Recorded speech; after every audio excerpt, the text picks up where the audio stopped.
오늘 주일 예배 나오신 성도 여러분, 오늘 이 자리에 나오시기까지 얼마나 많은 수고를 하셨습니까? 지난 월요일부터 오늘 이 시간까지 정말 쉼 없이 얼마나 열심히 달려오시느라 수고 많으셨습니까? 오늘 수고하신 여러분들을 예수님의 이름으로 축복합니다. 여기 계신 분들 지난 한 주간 동안 정말 수고하셨어요. 자기 십자가를 지고 예수 그리스도의 뒤를 쫓느라 참 수고하셨습니다. 자기 십자가가 좀 무겁습니까? 그 짊어지기도 힘든 그 십자가를 내 십자가를 짊어지고 주님 따라오셔서 오늘 이 예배의 자리에 나오신 성도 여러분, 가정에서, 직장에서, 학교에서, 또 여러분이 하나님께 여러분에게 세워주신 그 자리에서 자기 십자가를 지고 주님을 따르는 건 참 보통 일이 아닙니다. 자기 십자가 지고 예수님 따르는 거 그 뭡니까? 자기를 부인하는 겁니다. 그리고 주의 말씀에 순복해 나가는 것, 그것이 바로 자기 십자가를 지고 주님을 따르는 삶입니다.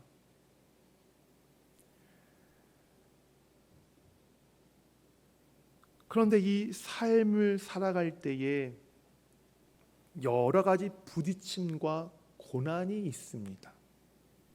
쉽지가 않아요. 제가 여러분에게 너무 수고하셨습니다, 너무 고생하셨습니다라고 말씀드리는 이유가 자기를 부인하고 예수님 쫓는 그 삶이 결코 쉬운 삶이 아니기 때문이에요.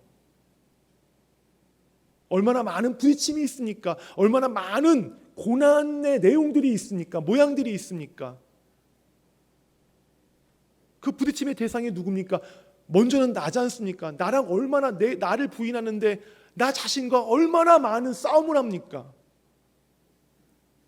내 속사람과 얼마나 내가 육체의 소욕과 성령의 소욕이 얼마나 많은 갈등을 일으킵니까? 그것뿐입니까? 사랑하는 남편과도 부딪히기도 하고, 아내와도 부딪히기도 하고, 가족 안에서 또는 직장 안에서, 이웃 안에서 그런 부딪힘이 있습니다. 또 고난의 모양은 또 어떻습니까? 정말 너무나 다양한 고난의 모양이 있지 않습니까? 앞에 말씀드렸지만, 광고식 말씀드렸지만, 지금 이 지병으로 지금 누워 계시는 분들도 계시고, 요양원에 계시는 분들도, 연로하셔서 요양원에 계시는 분들도 계시고, 그런 고난들, 재정적인 고난들, 사업으로 인해 겪는 고난들, 얼마나 정말 여기에 정말 다 언급하지 못했지만 얼마나 다양한 고난의 모양들을 우리가 자기를 부인하면서 주님을 따르는 가운데에 얼마나 많이 경험하십니까? 많이 만나십니까?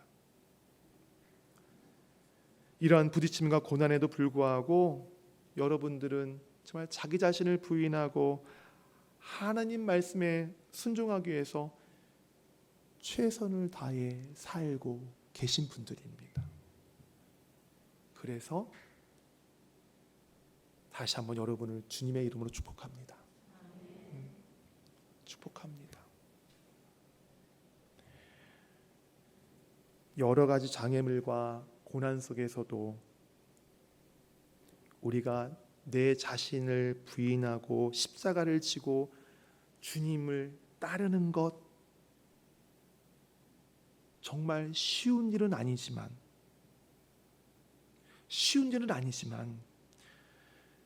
우리는 이 삶을 주 안에서 살아내야 합니다. 포기할 수 없어요. 멈춰서도 안 돼요. 다른 길로 가서도 안 돼요. 이 길, 자기를 부인하고 주님을 따르는 이 길 우리는 살아내야만 합니다. 살아내야만 합니다.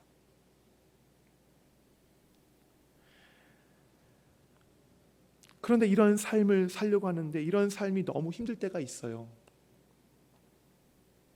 자기를 부인하고 십자가를 쫓는 것 지난 한 주간 동안 잘 해오신 분들도 있지만 어떤 분들은 그 삶을 제대로 살지 못하신 분들도 계실 거예요.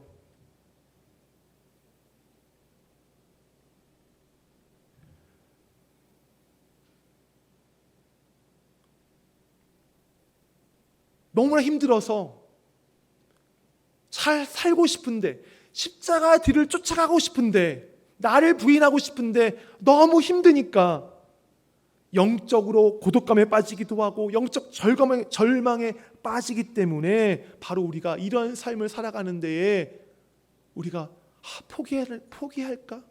언제까지 이런 삶을 살아야 되는 거야? 라는 그런 마음을 갖게 되는 것입니다.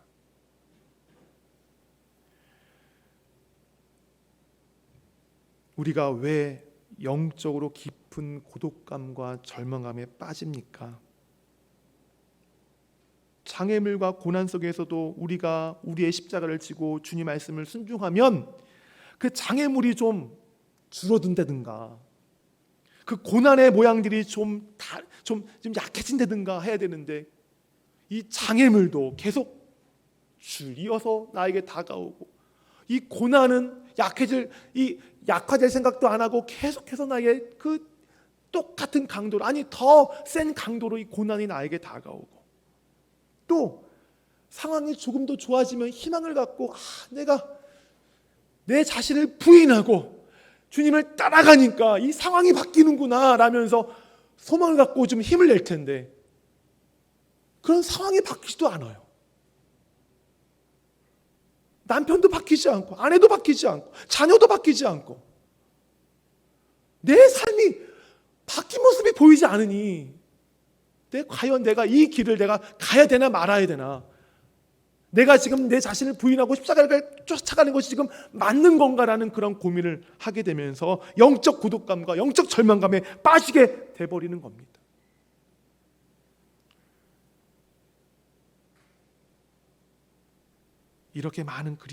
이렇게 되면 많은 그리스도인들이 이런 고립감에 빠지고 절망감에 빠져서 이 고립과 절망이 주는 고통을 겪게 돼요.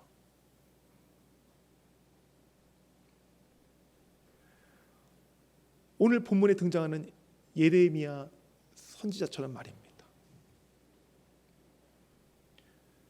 예레미야 선지자 하나님이 전하라는 말 그대로 전했던 사람입니다. 하나님이 유다 백성을 향해서 심판의 말씀을 전하라 하셨을 때에 예레미야 하나님이 전하라는 그 심판의 말씀을 자기 동족에게 그대로 전했습니다. 그것 때문에 자기 동족들로부터 온갖 멸시와 저주를 받았습니다. 심지어는 자기 고향 사람들로부터 살해 위협까지 받았습니다. 그런데도 예레미야는 하나님의 말씀을 그대로 전했습니다. 예레미야 하나님이 명령하시면 그 명령대로 행했던 사람입니다. 두 주 전이었나요? 우리가 가정 예배 드릴 때 예레미야 본문 가운데에 하나님이 유다와 이스라엘의 그 교만함을 지적하시기 위해서 예레미야에게 배로 만든 띠를 사라고 하는 그 본문 여러분 나누셨죠? 가족들과 함께 하나님께서 예레미야에게 그 배띠를 사서 허리에 매라 그러면 그 배띠를 사다가 허리에 맸던 사람이고요. 그 배띠를 유브라데 강 그 바위 가운데 숨겨라 그러면 유브라데 강가에 가서 거기에 말씀대로 숨긴 사람입니다. 또 하나님이 그 숨겼던 것을 찾아갖고 와라 그러면 또 가서 그 띠를 찾아갖고 왔던 사람이에요. 하나님이 말씀하실 때 왜요? 왜 그렇게 해야 되는데요? 이유가 뭔데요? 단 한 번도 반문하지 않았던 그 예레미야입니다. 그대로 순종했어요. 그런데 이렇게 말씀에 전하라는 말씀대로 전하고 하라는 대로 다 순종한 예레미야에게 찾아온 것이 무엇입니까? 유다 백성의 변화였습니까? 유다 백성의 회개였습니까? 아닙니다. 그를 찾아온 것은 유다 백성의 회개가 아니라, 유다 백성의 변화가 아니라 오히려 더 완악해진 유다 자기 동족들이었어요. 그리고 그 동족들로부터 온갖 핍박을 받고 박해를 받고 조롱을 받고 고난을 받는 그러한 처지에 놓이고 말았습니다.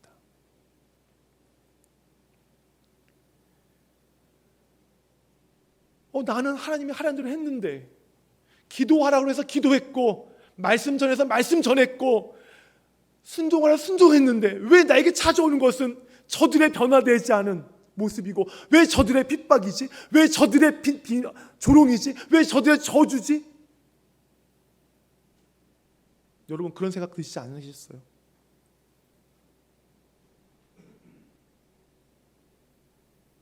열심히 헌신하고 섬겼는데, 정말 교회에 열심히 헌신하고 섬겼는데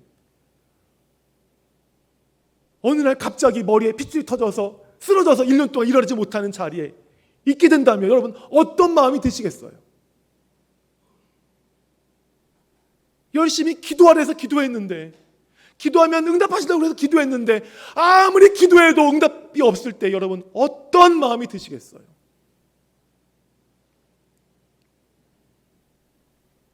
말씀에 순종하라면 그 말씀대로 은혜를 받고 약속대로 그 약속의 자리에 이르신다고 했는데, 순종을 해도 아직까지 그 약속의 자리에, 그 말씀의 자리에 아직 이르지 못할 때 여러분 심정이 어떠시겠어요?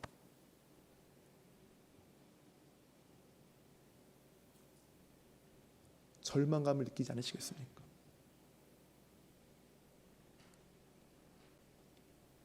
낙심하지 않으시겠습니까? 그 절망감과 그 고통, 그 낙심 어땠을까요? 10절을 보시길 바랍니다. 예레미야가 느꼈던 그 절망과 고통이 어땠는지를 한번 들어보시기를 바랍니다. 우리 같이 읽겠습니다. 내가 재앙이로다. 나의 어머니여, 어머니께서 나를 온 세계에 다투는 자와 내가 꾸어주지도 아니하였고 사람이 내게 꾸이지도 아니하였건만은 다 나를 저주하는도다. 아멘. 하나님이 기도하래서 기도했고 전하래서 전했고 순종하래서 순종했는데, 다 주님께 하라고 했는데 예레미야가 처한 상황은 마음이 더 완악해진 유다 백성들로부터의 외면과 저주와 핍박이라고 하는 극한 상황이었어요. 예레미야는 낙심했습니다. 나는 저들이 복받으라고 내가 말씀을 전한 건데, 저들이 정말 회개하고 돌아오기를 원해서 정말 선한 마음으로 그들에게 심판의 말씀을 전한 건데, 그들은 나의 마음을 몰라주고 나의 그 수고를 몰라주고 나에게 온갖 저주를 퍼붓는 그들의 그 적개심 때문에 예레미야는 마음의 상처를 받았습니다.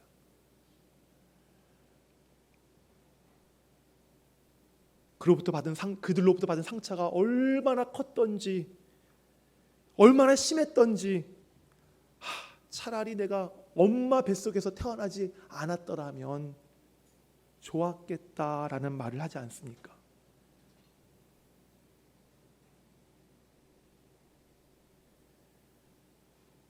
여러분 중에 자기를 부인하고 왜 예수 그리스도의 뒤를 쫓으십니까? 다른 사람을 해코지하게 쫓으시는 분 계십니까? 다른 사람에게 피해를 주기 위해서 나를 부인하고 예수님을 쫓는 분 계십니까? 아마 그런 분은 한 분도 안 계실 겁니다. 그럼 왜 나를 부인하고 예수 그리스도를 쫓습니까? 먼저는 십자가를 쫓는, 나를 부인하고 주님을 쫓는 주님의 제자가 되기 위해서 아닙니까? 또한 하나님이 나를 세우신 가정에서, 나를 세우신 그 교회에서, 나를 세우신 남편의 자리에서, 아내의 자리에서, 또 직장의 자리에서 나 자신을 부인하고 예수님을 쫓는 그 삶을 통해서 내가 복의 통로가 되어서 하나님이 주시는 은혜가 그 교회 가운데 임하기를 원하고, 그 가정 가운데 임하기를 원하고, 자녀 가운데 임하기를 원하는 마음에서 그 간절함으로 우리가 나를 부인하고 주님을 쫓는 것 아닙니까? 그렇지 않습니까? 예레미야도 유다 백성에게 하나님의 복의 통로가 되고 싶었어요. 복의 통로가 되고 싶었어요. 그들에게 선한 영향력을 끼쳐서 그들이 하나님께로 돌아오게 하고 싶었어요. 그래서 말씀에 순종했고 말씀을 따랐던 것입니다. 그러나 그 결과는 같은 동족이 퍼붓는 그러한 온갖 미움과 저주들이었어요. 그러니 예레미야가 이렇게 말을 하지 않을 수 있겠습니까? 내게 재앙이로다. 내게 재앙이로다. 내가 차라리 이 세상에 태어나지 않았더라면 얼마나 좋았을까? 내가 저들에게 잘못한 것도 없는데 왜 저들이 나를 욕하는가? 내가 저 사람들에게 신세진 것도 없는데 왜 저들이 나를 욕하는가? 절망하지 않겠습니까? 탄식하지 않겠습니까?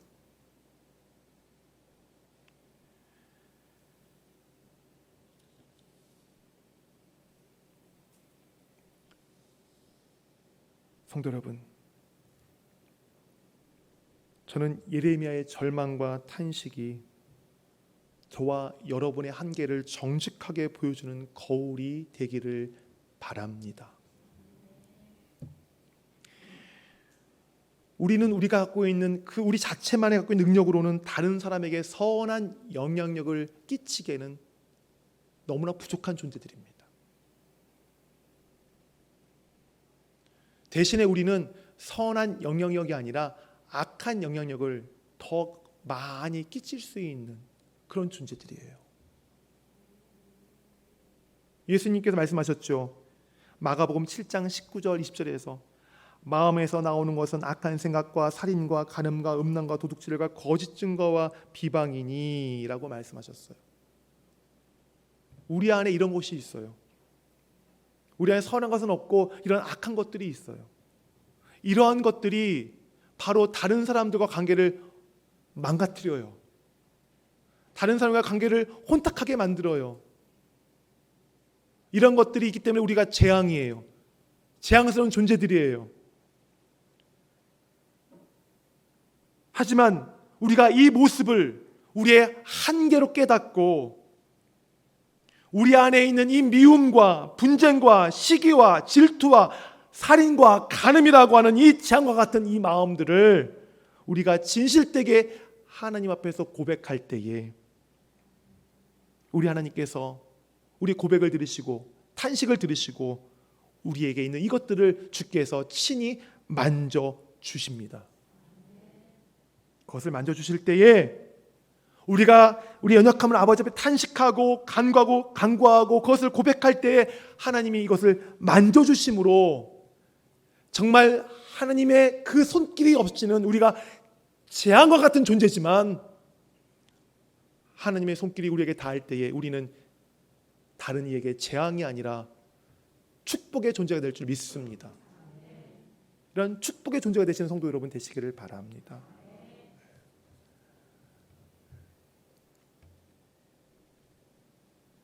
하나님께서 몸과 마음을 다해서 최선을 다했지만 더 상황은 나아지지 않고 더 악화가 되어가는 것을 보면서 지금 탄식하며 절망하는 그것을 이제 다 포기하고 싶은 마음을 갖고 있는 예레미야에게 이렇게 말씀하셨습니다. 하셨어요. 11절 말씀이에요. 우리 같이 읽겠습니다. 여호와께서 이르시되 내가 진실로 너를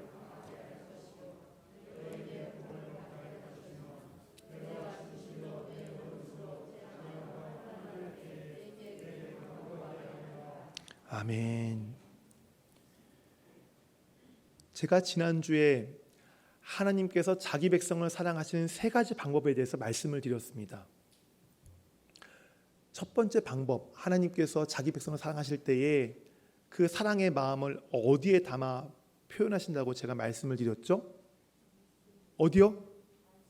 말씀. 일부 예배 때는 아무 데나 못 하셨어요. 그래서 제가 일부 예배 때 다시 한번 설교를 하려고 지금 하고 있었는데 설교 못 하겠네요. 말씀.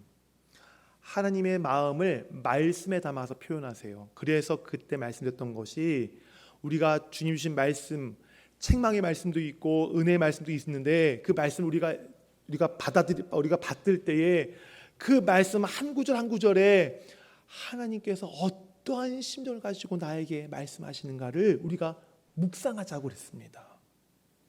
자, 그럼 보십시오. 11절 말씀, 지금 몸과 마음이 다 지쳐서 절망하고 있는 예레미야에게 모든 것을 다 포기하고 싶은 예레미야에게 하나님이 말씀하십니다. 내가 진실로 너를 강하게 할 것이요 너에게 복을 받게 할 것이며 내가 진실로 너 내 원수로 재앙과 환난의 때에 내게 간구하게 하리라. 이 말씀 과연 어떤 심정으로 예수님께서 예레미야에게 하실까요? 어떤 마음으로 예레미야에게 하실까요? 어떤 심정일 것 같아요?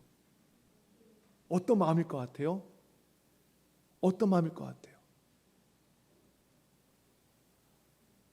너무 하나님께서 하나님의 그 뭐라 말할 수 없는 그 표현할 수 없는 하나님의 그 예레미야를 향한 그 사랑의 마음, 긍휼의 마음, 예레미야를 지금 어떻게든 세워주고 싶어 하시는 그 간절한 마음이 지금 11절 말씀에 담겨있는 하나님의 심정 아닐까요? 성도 여러분, 그 심정을 다시 한번 읽어보시겠어요? 여러분이 하나님의 입장이 되어서 지금 절망에 빠져있는 예레미야에게 주시는 말씀을 생각하고 한번 그 심정으로 한번 11절 말씀을 다시 한번 읽어보겠습니다.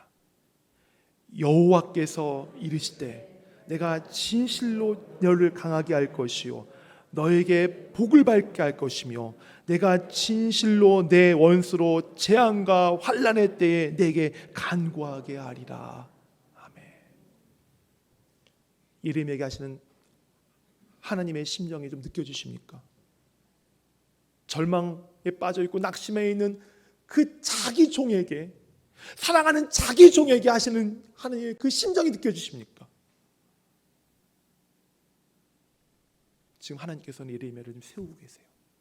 절망에 빠진 예레미야를 지금 말씀을 통해서 내가 너를 강하게 할 거야, 복을 줄 거야, 내가 너를 다른 사람들이 무시하지 못하도록 귀한 존재로 세울 거야 라는 약속을 하세요.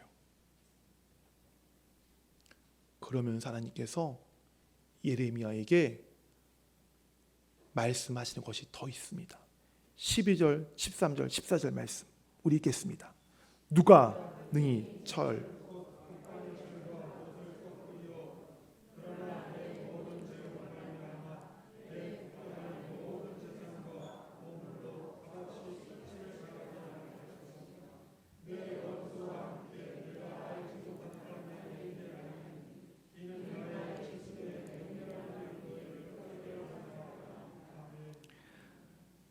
예레미야가 절망 가운데 있을 때 하나님께서 내가 너에게 복을 줄게, 내가 너에게 강하게 할게, 다른 이들이 너를 얕잡아보지 못하도록 너를 내가 귀한 존재를 세워줄게 라고 말씀하시면서 하나님이 예레미야에게 하시는 말씀이 더 있어요. 무엇이냐면 예레미야야, 다시 네 자리로 돌아와라.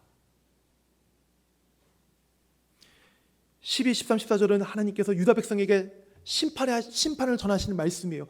다시 그 심판의 말씀을 다시 전하는 그 역할을, 그 자리에 다시 서기를 하나님께서 원하고 계십니다. 예레미야에게. 왜요? 예레미야는 하나님의 마음이기 때문이에요. 왜요? 예레미야는 하나님의 눈물이기 때문이에요.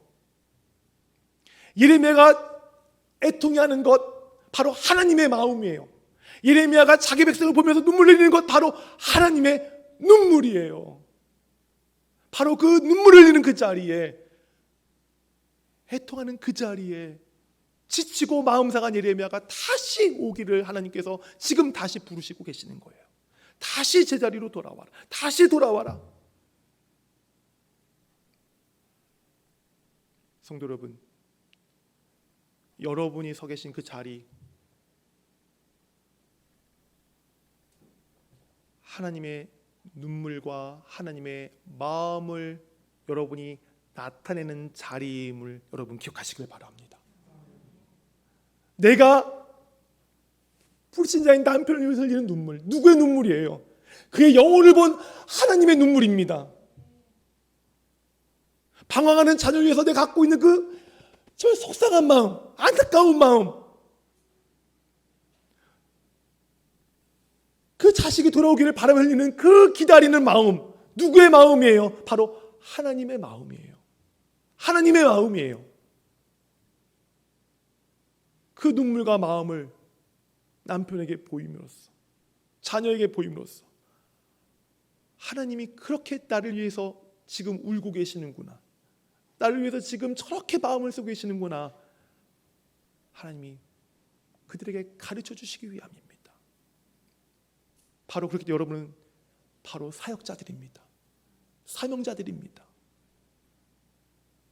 교회를 세우는 사명자요, 가정을 살리는 사명자요, 남편과 자녀들과 아내를 세우는 사명자임을 여러분 기억하시길 바랍니다. 그 자리에서 하나님이 흘리시는 눈물을 흘리시기를 바랍니다. 하나님이 갖고 계신 그 마음을 가지시기를 바랍니다. 지쳤습니까? 아무리 기도 돌아오지 않습니까? 아무리 기도해도 그 사람이 지금 방황하고 있습니까? 그래서 기도를 포기하고 싶습니까? 아, 내가 재앙이로구나. 내가 차라리 이 땅에 태어나지 않았더라면, 저 인간과 결혼하지 않았다면 내가 저 인간한테 뭘 잘못했는데, 내가 빚졌는데 저 사람부터 내가 그런 대접을 받아야 되는가라고 하는 그것 때문에 절망하는, 그 절망에 낙심 아니야, 낙심. 그런 자에게 하나님께서 주시는 예레미야 이 말씀, 내가 너를 강하게 할 거야, 내가 너를 복을 받게 할 거야, 내가 너를 다른 사람들로부터 함부로 대하지 못하라고 존귀한 존재로 내가 너를 세울 거야 라고 말씀하시며 다시 기도하거라, 다시 눈물을 흘려라, 다시 그 마음을 회복해라.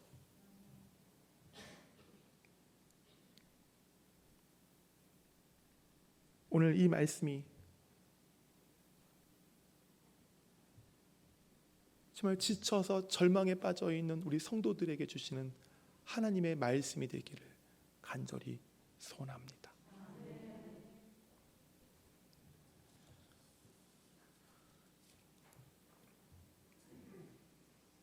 늦은 비와 이른 비 우리에게 달린 것이 아닙니다. 기도의 응답 우리에게 달린 것이 아닙니다. 우리가 함께 지금 1년 넘게 누워 계시는 그 권사님 위해서 기도하는 것, 그 기도의 응답 하나님께 달린 것입니다.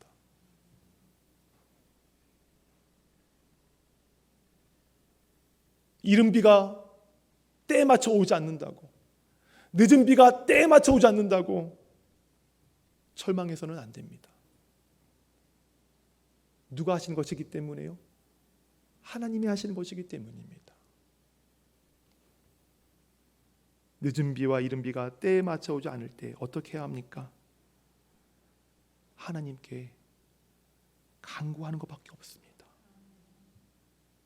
간구해야 합니다. 간구해야 합니다. 하박국 선지자에게 하나님께서 말씀하시지요. 의인은 믿음으로 말미암아 살리라. 하박국 선지자도 예레미야와 같은 상황이었어요. 아무리 기도해도 더 악한 일들이 그 유다 땅에 일어나고 있었고 더 악인들이 득세하는 그런 상황이었어요. 구원은 언제 주시지?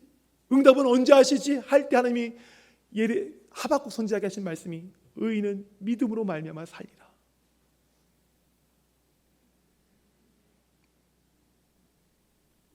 의인이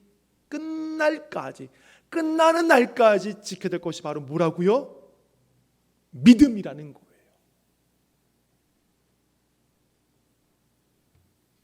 믿음의 순결을 지키는 것.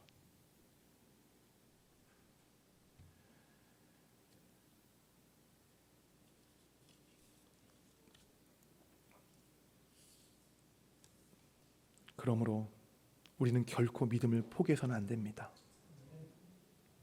어떤 현실을 만나도 힘들죠.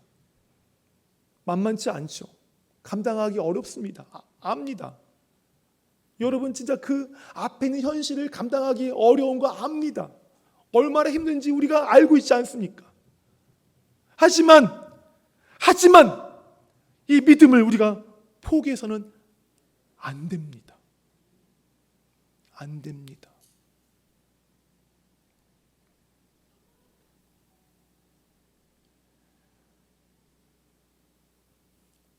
우리의 기도에 가족의 병이 호전되지 않을지라도, 상황이 나아지지 않아도, 변화가 보이지 않아도 우리는 믿음으로 하나님을 붙잡아야 합니다.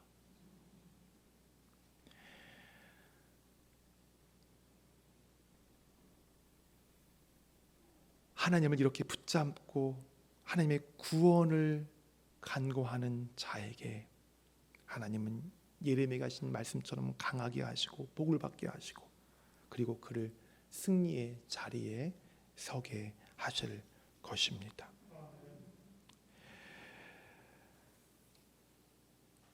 말씀을 맺겠습니다. 준비된 거 더 있지만 말씀 맺겠습니다. 하나님은 영적인 고독에 빠진 예레미야가 좌절하거나 불평하지 않기를 원하셨어요. 여러분 앞에 정말 어렵고 힘든 일을 만날 때 여러분 어떻습니까? 정말 내가 왜 저런 힘든 일을 만나야 되는가? 신세부 탄탄하지 않습니까? 여러분 입술 가운데 입술에 파수꾼을 세우시기를 바랍니다. 파수꾼을 세워서 여러분 입술이 바로 여러분 환경을 앞에 있는 것들을 보고 불평하지 못하도록, 그걸 보고 불만을 품지 못하도록, 원망하지 않도록 여러분 입술 가운데에 파수꾼을 세우기를 원합니다. 왜냐하면 여러분 하나님이 세우신 사명자이기 때문입니다.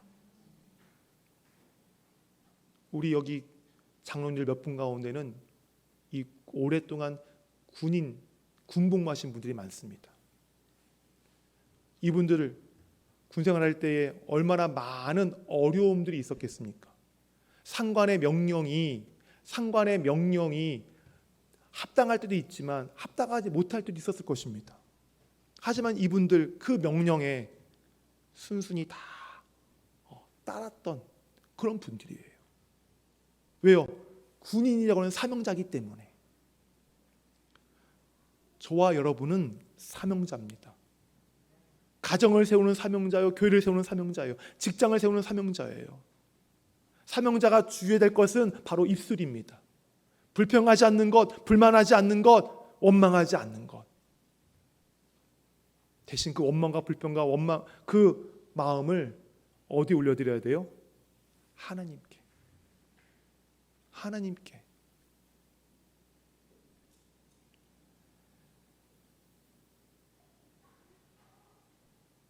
하나님은 세상에 온갖 저주와 동족의 핍박으로 인해서 절망의 감옥에 갇혀 있는 예레미야에게 말씀하십니다. 19절, 20절, 21절 말씀 우리 같이 읽겠습니다. 큰 목소리로 같이 읽을게요. 여호와께서 이와 같이 말씀하시되 내가 만일 돌아오면 내가 너를 다시 이끌어 내 앞에 세울 것이며 내가 만일 헛된 것을 버리고 귀한 것을 말한다면 너는 나의 입이 될 것이며 그들은 내게로 돌아오려니와 너는 그들에게로 돌아가지 말지니라. 내가 너로 이 백성 앞에 견고한 놋성벽이 되게 하리니 그들이 너를 진칠지라도 이기지 못할 것은 내가 너와 함께하여 너를 구하여 건짐이라. 여호와의 말씀이니라. 내가 너를 약한 자의 손에서 건지며 무서운 자의 손에서 구원하리라. 아멘.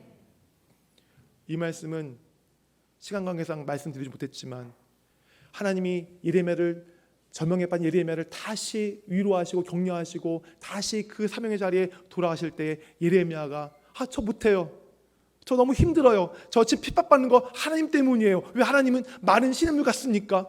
꼭 계신 것 같은데 가면 없는 것처럼 그럼 많은 시냇물 같습니까? 라고 원망할 때 하나님께서 예레미야에게 주시는 말씀이에요. 두 번째는 약속하시는 거예요. 두 번째로 아니야 예레미야야, 그렇지 않아 예레미야야. 네가 돌아오기만 한다면, 네가 다시 사명자의 자리에 서기만 한다면 내가 너를 견고한 놋성벽이 되게 할 거야. 아무도 널 이기지 못할 거야. 왜? 내가 너와 함께 때문에. 악한 자도 무서운 자도 너를 해치지 못할 거고 너에게 그 손에서 내가 너를 구원할 거야.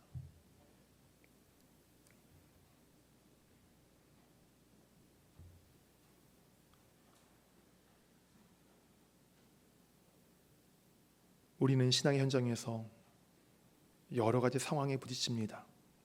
사람들에게 부딪힙니다. 여러 모양의 고난에 부딪힙니다. 특히 기도에도 바뀌지 않는 상황 앞에서 우리는, 기도에도 사람이 바뀌지 않는 상황 앞에서 우리는 낙담합니다. 절망합니다. 하나님은 그러한 예레미야 선지자에게 그의 연약함을 위로하셨습니다. 담대함을 주시겠다고, 그리고 보호하시겠다고 약속하셨습니다. 뿐만 아니라 하나님께서 놋성벽이 되게 하시겠다고 하셨습니다. 하나님께서 함께 하시겠다고 말씀하셨습니다. 악한 자의 손에서, 무서운 자의 손에서 건지시겠다고 말씀하셨습니다. 마찬가지로 하나님께서 우리가 어떠한 어려움, 어떠한 고난, 어떠한 상황에 있든지 우리를 지키고 우리의 믿음을 잘 지킬 수 있도록 우리를 돕고 계십니다. 우리 아버지 하나님을 붙잡으시기를 바랍니다. 그 하나님 앞에서, 그 하나님 안에서 강하고 담대하십시오. 찬송가 우리 456장입니다.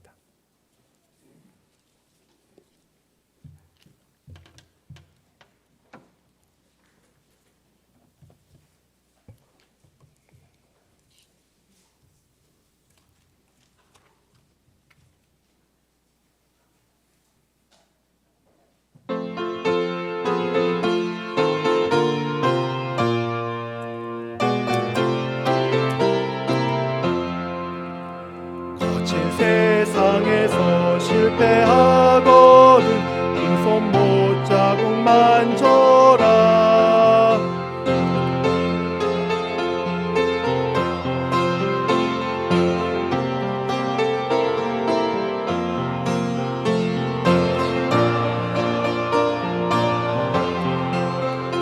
큰 손 못 자국만 져라. 인도하신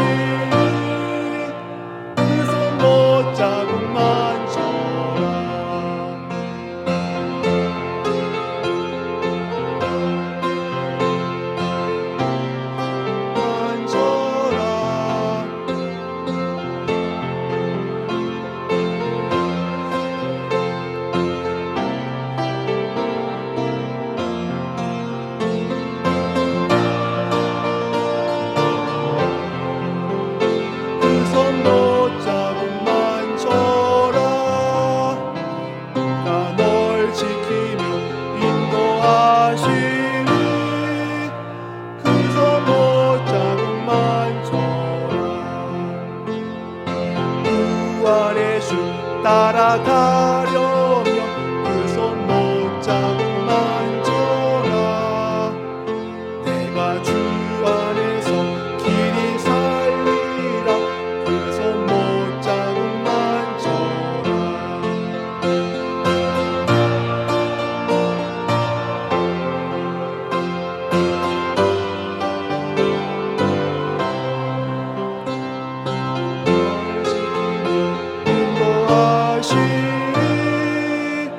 그 손 못자국 만져라. 너의 죄악의 짐 무거울 때에 그 손 못자국 만져라. 마음은 열고서 주님 모셔라. 그 손 못자국 만져라.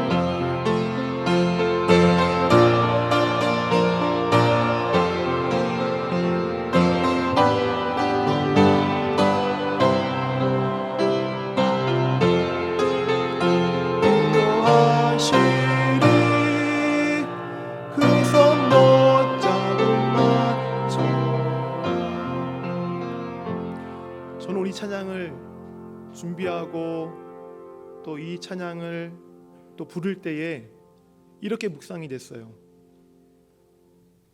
그 손 못자국 만져라. 이 그 손 못자국은 우리가 만져야 될 뿐만 아니라 그 못자국이 나는 손을 우리가 붙잡아야 합니다. 붙잡아야 합니다.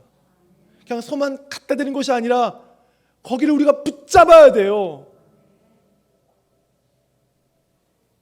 주님의 이 못자국 난 손을 붙잡는 성도 되시기를 바랍니다. 그 못자국이 누구 때문에 난 못자국입니까? 누구 때문에 난 못자국이에요? 바로 나예요. 나 때문에 난 못자국입니다. 바로 그 못자국을 우리가 붙잡아야 합니다. 바로 그분이 우리 하나님이십니다. 우리 하나님이세요. 우리가 붙잡아야 하나님 어떤 분이십니까? 요한복음 8장에 우리 하나님이 어떤 하나님인가를 예수님께서 너무나 아름답게 너무나 감동적으로 말씀하고 계세요. 요한복음 8장에 보면 예수님께서 성전에서 사람들을 가르칠 때에 현장에서 가늠한 여인이 그 자리에 끌려 나옵니다. 현장에서 가늠하다 현장범으로 끌려 나와요. 바리새인들과 서기관들이 예수님에게 묻죠. 어떻게 할 거냐고. 예수님이 대답하지 않으시고 땅에 몸을 굽혀서 쓰십니다. 뭔가를 쓰십니다. 그런데도 바리새인과 서기관들이 계속 예수님에게 질문합니다. 왜냐하면 예수님이 시험에 빠뜨리기 위해서. 그를 돌로 치라 하면 예수님이 말씀하셨던 하나님의 사랑과 긍휼에 대한 하나님의 사랑과 그 사랑에 대한 하나님의 사랑에 대한 그 사랑 하나님에 대한 그 말씀이 자기가 흔들어 버리는 것이 되는 거예요. 그 말씀을 부인하는 것이 되는 거예요. 또 용서하라 그러면 무엇을 어기는 것이 되는 거예요? 하나님의 세우신 언약을 어기게 되는 것이 되는 거예요. 그러한 아주 난감한 상황에 예수님을 빠뜨려서 책 잡으려고 바리새인과 서기관들이 예수님을 시험합니다. 그때 예수님께서 뭐라고 말씀하십니까? 죄 없는 자가 먼저 돌로 쳐라. 그 말씀을 듣고 거기에 모였던 나이 많은 사람부터 나이가 적은 사람들까지 다 거기서 하나 둘씩 그 자리를 떠나갑니다. 나중에 누가 남습니까? 예수님과 현장에서 가늠하다 잡힌 여인 단 둘이 남습니다. 예수님이 그 여인에게 책망하셨습니까? 훈계하셨습니까? 말씀하시죠. 나도 너를 정죄하지 않겠다. 다시 너 죄짓지 말아라.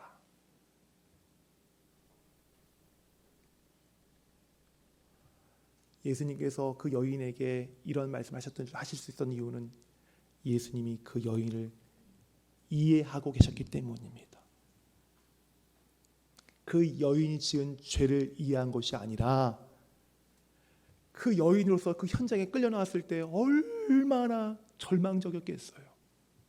얼마나 창피했겠습니까? 얼마나 수치스러웠겠습니까?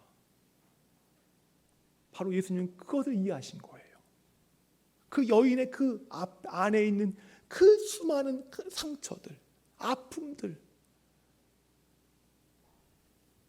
저 여인이 가늠 남자를 두고 다른 남자와 가늠할 수 없겠었는 그 상처들, 그것을 예수님께서 이해하셨어요.